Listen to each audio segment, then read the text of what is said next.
منم شروع کردم دیگه لب نزنم، میبینم خیلی ها با هم نظرم به ترجیحا که جواب رد و زدم. هدف مهم شد، کلی فکر تو سرم ادامه دادم. بعد هر بار سقوط یه سی تو میگفت میکنی تو ظهور. جز غرورم کسی پشتم نبود، اگه مردش باشی میکنی تو شروع. شکست معنی نداره برای من که هدفی که میبینم برام رنگ سبزه. ایمان باور نمیکنم ترکه، دوری میکنم از انرژی بد. هی درباره من بگو چی میدونی ها؟ قضاوت الکی از آدمای بیکار فقط بلدن زر بزنن.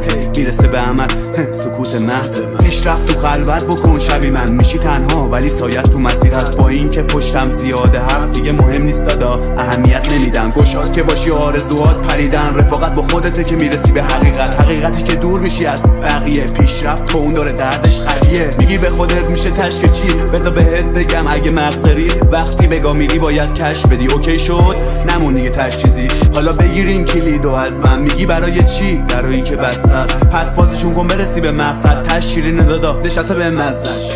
ببین خر و سربالایی میکشه مرد و ایولا. مراقب دنده بدهای زندگیت باش. وقتی موفق میشی که موفقیت به اندازه نفس کشیدن برات مهم باشه.